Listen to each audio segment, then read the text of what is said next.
2027 विधानसभा चुनाव से पहले योगी सरकार अब महिला वोटर्स और पहली बार वोट डालने वाली बेटियों को साधने के लिए बड़ा दांव खेलने जा रही है। उत्तर प्रदेश में 50,000 से ज्यादा मेधावी बेटियों को फ्री स्कूटी देने की तैयारी शुरू हो चुकी है।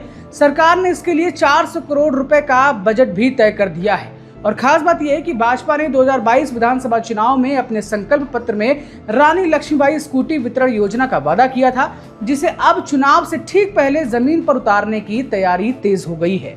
सरकार के सामने सबसे बड़ा सवाल यह है कि बेटियों को पेट्रोल स्कूटी दी जाए या फिर इलेक्ट्रिक स्कूटी। शासन स्तर पर इसको लेकर मंथन चल रहा है। एक तरफ ईवी स्कूटी को कम खर्च और बेहतर विकल्प बताया जा रहा है, वहीं गांवों में चार्जिंग की समस्या को लेकर भी चर्चा हो रही है। सरकार ऐसी स्कूटी खरीदने की तैयारी में है जो मजबूत हो, लंबे समय तक चले और कम खर्च वाली भी हो। इसके लिए देश की बड़ी ऑटोमोबाइल कंपनियां जैसे हीरो, टीवीएस, ओला और बजाज सरकारी टेंडर का इंतजार कर रही हैं, क्योंकि एक साथ 50,000 स्कूटियों का ऑर्डर कंपनियों के लिए बड़ा मौका माना जा रहा है। लेकिन इस योजना का सबसे बड़ा राजनीतिक संदेश क्या है, ये भी समझ लीजिए। दरअसल यूपी में करीब 6 करोड़ से ज्यादा महिला वोटर्स हैं और इनमें बड़ी संख्या में उन महिलाओं, उन लड़कियों की है संख्या जो 2027 में पहली बार वोट डालेंगी। यानी सरकार सिर्फ स्कूटी नहीं बांट रही, बल्कि सीधे युवा महिला वोटर्स तक पहुंचने की कोशिश कर रही है।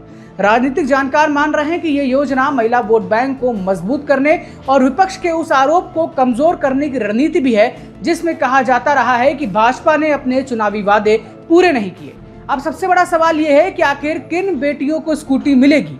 सरकार 2 बड़े नियम तय करने पर विचार कर रही है। पहला, क्या सिर्फ यूपी बोर्ड, सीबीएसई और आईसीएसई की टॉपर बेटियों को फायदा मिलेगा, या ग्रेजुएशन और पोस्ट ग्रेजुएशन में 75% से ज्यादा अंक पाने वाली छात्राओं को भी शामिल किया जाएगा।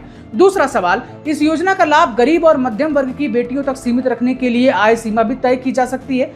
स्कूटी योजना के साथ ही योगी सरकार विवेकानंद छात्र सशक्तिकरण योजना के तहत 25 लाख नए टैबलेट और स्मार्टफोन बांटने की तैयारी भी कर रही है। यानी कि संकेत साफ है कि चुनाव से पहले सरकार युवाओं और खासकर छात्राओं के बीच बड़ा मैसेज देने की रणनीति पर काम कर रही है। अब देखना यह दिलचस्प होगा कि विपक्ष इस योजना को चुनावी दांव बताता है या फिर सरकार इसे महिला सशक्तिकरण की सबसे बड़ी योजनाओं में शामिल करने में सफल होती है। तमाम खबरें लगातार अनादि टीवी पर जारी हैं। मैं था आपके साथ स्पर्श सिन्हा। मुझे दीजिए अभी के लिए इजाजत। देखते रहिए अनादि टीवी यूपी। शुक्रिया।